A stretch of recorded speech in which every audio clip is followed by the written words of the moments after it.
Quand on fait de la course à pied, on connaît tous ce dilemme-là, hein. On cherche la montre GPS parfaite, celle qui a toutes les fonctions de pointe, mais sans y laisser un bras. C'est un peu la quête du Graal, en fait.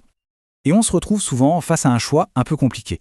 Soit on prend une montre super chère qui analyse tout dans les moindres détails, soit on opte pour un modèle plus abordable, mais qui, bien souvent, laisse tomber des fonctions qui sont quand même super importantes. La vraie question c'est, est-ce qu'on est vraiment obligé de choisir son camp? Et là, au milieu de tout ça, un chiffre débarque et change un peu la donne, 119 €. Oui, 119 €. C'est le prix de la Keeprun GPS 500 de chez Decathlon. Forcément, à ce tarif-là, on se dit « Attends, il y a une arnaque quelque part, c'est pas possible, où est le loup ?» Bon, alors pour vraiment comprendre ce qui rend cette montre si intéressante, il faut creuser un peu plus loin que juste la marque Keeprun. Parce que, vous allez voir, derrière ce petit prix, il y a une collaboration franchement maligne. Alors voilà le secret, cette Keeprun 500, en fait, c'est ni plus ni moins qu'une Coros Pace 1 rebadgée. Pour ceux qui ne connaissent pas, Coros, c'est une marque devenue super respectée dans le monde du running. Et la Pace 1, c'était leur tout premier modèle. Donc on ne part pas de rien, loin de là, la base technique, elle a déjà fait ses preuves. Et le plus fort, c'est que Decathlon ne s'en cache absolument pas. Au contraire, c'est même écrit noir sur blanc sur la montre « Powered by Coros ». C'est un vrai label de qualité. C'est un peu comme s'il disait « Ok, la carrosserie est simple, on est d'accord, mais sous le capot, on a mis un moteur de course. » Ok, maintenant qu'on a vu l'extérieur, on va jeter un œil à ce qu'il y a dedans.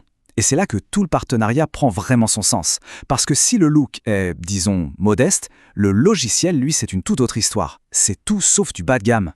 Alors, premier chiffre qui frappe, 25 heures. C'est son autonomie avec le GPS activé en permanence. Et 25 heures, c'est vraiment solide. Ça couvre largement les besoins d'un marathonien et même de pas mal de coureurs d'ultra. Franchement, pour une montre à ce prix, c'est bien au-dessus de la moyenne. Et ça continue. On a aussi des modes sportifs qu'on s'attendrait à trouver sur des montres qui coûtent le double, voire le triple. Je parle du mode triathlon, de la nage en eau libre, et même du fameux mode piste de Coros, celui qui est hyper précis sur un stade d'athlète. Ce sont de vrais outils pour s'entraîner sérieusement, pas juste des gadgets. Mais le vrai game changer, à mon avis, c'est l'accès à tout l'écosystème logiciel de Coros. Ça veut dire qu'on a droit à Evolab, leur outil d'analyse super poussé de la charge d'entraînement, et bien sûr, tu te synchronises parfaitement avec les plateformes que tout le monde utilise. Genre TrainingPeaks ou Strava. Bref, les données sont prises au sérieux. Ah, et un autre point super important, pour ceux qui aiment bien ajouter des capteurs externes, une ceinture cardio, un capteur de puissance, ce genre de choses, eh bien, il n'y a aucune restriction. La montre est compatible à la fois avec ANT+, et Bluetooth. Encore une fois, c'est quelque chose que les concurrents gardent souvent pour leurs montres plus chères. Bon, évidemment, à 119 €, il faut être réaliste. On ne peut pas tout avoir, il y a forcément eu des compromis, et c'est important d'en parler franchement. La montre n'est pas parfaite, elle ne fait pas de miracle partout. Il y a une phrase dans l'article de test qui résume ça parfaitement. C'est un peu cash, mais c'est vrai. La Keeprun 500 ressemble à une montre bon marché, ce qu'elle est en réalité.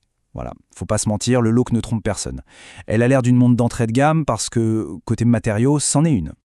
Alors concrètement, qu'est-ce que ça veut dire? Eh bien, ça veut dire un boîtier tout en plastique, un bracelet en silicone qui fait le job mais qui est un peu massif, on va dire, et un design qui date un peu, c'est clair. Le deal, c'est ça. On paye pour le moteur, pas pour la carrosserie. Et au moins, Decathlon est transparent là-dessus. Et puis, il y a le gros compromis technique. Le plus important, sans doute. À la différence de la Coros Pace 1 d'origine, cette version Keeprun n'a pas d'altimètre barométrique. Concrètement, ça veut dire que le dénivelé est calculé seulement avec le GPS. Bon, pour quelqu'un qui court sur route, c'est pas bien grave. Mais pour le trail en montagne, là, ça peut devenir un peu plus gênant. La précision ne sera pas la même. Alors au final, si on met tout ça dans la balance, les plus et les moins, pour qui est faite cette montre au juste? C'est vraiment la question essentielle. L'auteur de la source pose une question hyper pertinente. Est-ce que cette montre, avec toutes ses fonctions, mais avec ses défauts esthétiques, est-ce qu'elle est suffisante pour, disons, 80% des coureurs? Et la réponse est très probablement oui, clairement. L'utilisateur parfait pour cette Keeprun 500, c'est le coureur ou la coureuse qui va droit à l'essentiel. Ce qui l'intéresse, c'est d'avoir un GPS fiable, des données d'entraînement qui tiennent la route et une bonne batterie. Point. C'est quelqu'un pour qui la fonction passe loin, très loin devant le look ou le statut de l'objet. Et tout ça, ça nous amène à une dernière question, une sorte de réflexion finale. Au fond, une fois qu'on a toutes les fonctions essentielles pour progresser, est-ce que payer le double, le triple, voire le quadruple pour avoir un boîtier en titane ou un verre en saphir, est-ce que ça fait vraiment courir plus vite? C'est une question intéressante à se poser avant de sortir la carte bleue, non?